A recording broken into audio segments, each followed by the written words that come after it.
नमस्कार विद्यार्थी मित्रांनो, आज आपण बघणार आहोत standard 6 math 10 number chapter equations. तर इक्वेशन्स म्हणजे काय? In mathematics the sign of equality shows that the numbers on both its sides are equal. They may be the result of different operations on the left and right hand side. Such an expression of equality is called an equations. म्हणजे बघा, आपण एक example घेऊया। By chance आपण असं example घेतलं 15 divide by 3, तर याचा आन्सर काय येणार आहे? आपण 15 ला 3 ने डिवाइड केलं तर 3 5 जा 15, म्हणजेच बघा, तर इथे 5 आन्सर आले आणि आपण यालाच असंही लिहू शकतो 10 - 5 = 5, म्हणजेच 10 मधून 5 ला आपण मायनस केलं तर आन्सर काय आलं? 5। म्हणजेच बघा, दोन्हीही इक्वेशनचं आन्सर सेम आहे, म्हणजेच आपण या इक्वेशनला असंही लिहू शकतो 15 डिवाइड बाय 3 = 10 - 5।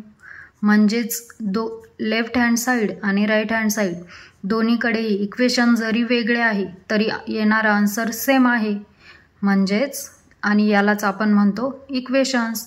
तर आपण आता बघूयात प्रॅक्टिस सेट नंबर 26।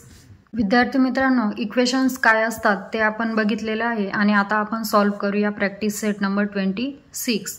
त्यामध्ये क्वेश्चन बघा, different mathematical operations are given in the 2 rows below. म्हणजेच इथं 2 rows मध्ये इक्वेशन्स आपल्याला दिलेली आहेत। Find out the number you get in each operation and make equations. म्हणजे बघा, आपल्याला इक्वेशन्स दिलेले आहेत ते सॉल्व करायचे आहे आणि सेम आन्सर असणारे, म्हणजेच दोन जे सेम इक्वेशन्स असतील ते आपल्याला राईट डाऊन करायचे आहे। तर बघा, इक्वेशन्स काय दिलेले आहेत? 16 डिवाइड बाय 2। तर आपण पहिल्यांदा दिलेले इक्वेशन्स सॉल्व करून घेऊयात। 16 ला 2 ने डिवाइड केल्याने किती आन्सर मिळतं आपल्याला? 2 8 जा 16, म्हणजेच आन्सर आलं 8। 8 × 3 8 3 जा 24, 5 × 2 10, 19 - 10 19 मधून 10 मायनस केले आन्सर मिळते 9। 9 + 4 केले तर 13, आणि इकडे बघा 10 मधून 2 मायनस केले आन्सर किती येतं? 8। 72 ला 3 ने डिवाइड केल्यानंतर 3 2 जा 6 आणि राहिला 1, तर 3 4 जा 12, म्हणजे आन्सर आलं 24। 37 - 27 किती आन्सर येईल? 10। 4 + 5 9 आणि 6 + 7 6 मध्ये 7 ॲड केल्यानंतर आपल्याला आन्सर मिळतं 13। तर बघा, इकडे दिलेले इक्वेशन्स आणि हे आहे त्याचे आन्सर, आणि इथेही हे दिलेले आहेत इक्वेशन आणि हे आहेत आन्सर। तर बघा, या इक्वेशनचं आन्सर 8 आले, तसंच या लाईनमध्ये बघा कोणत्या इक्वेशनचं आन्सर 8 आले? 10 - 2, म्हणजेच आपण हे दोन्ही इक्वेशन समोरासमोर लिहू शकतो। तर आपण राईट डाऊन करूयात आन्सर। तर बघा, आपण आन्सर कसं राईट डाऊन करणार?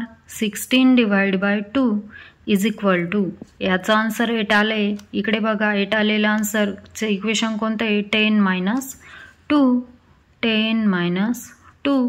सेकंड इक्वेशन काय आहे? 8 × 3 8 × 3 = याचा आन्सर 24 आहे। तसंच इकडे असं कोणतं इक्वेशन आहे ज्याचा आन्सर 24 आहे? 72 डिवाइड बाय 3 72 डिवाइड बाय 3। नंतर 5 × 2 5 × 2 = बघा 37 - 27, याचाही आन्सर 10 आहे आणि याचाही 10। तर मग आपण यांना समोरासमोर लिहूयात। बघा, काय लिहिणार आहात? 37 - 27, नंतर 19 - 10 = या इक्वेशनचा आन्सर 9 आहे। तसंच इकडे कोणत्या इक्वेशनचा आन्सर 9 आहे? 4 + 5 4 + 5। आता 9 + 4 9 + 4 = याचा आन्सर 13 आहे। तसंच याचाही आन्सर 13 आहे, म्हणून आपण त्याला समोरासमोर लिहूयात 6 + 7. तर बघा हे आहेत इक्वेशन्स. म्हणजेच हे इक्वेशन्स जरी वेगवेगळे असले समोरासमोर तरी यांचं येणारं आन्सर हे सेम आहे. म्हणजेच हे आहेत इक्वेशन्स. तर अशा प्रकारे आपला प्रॅक्टिस सेट नंबर 26 कंप्लीट झालेला आहे.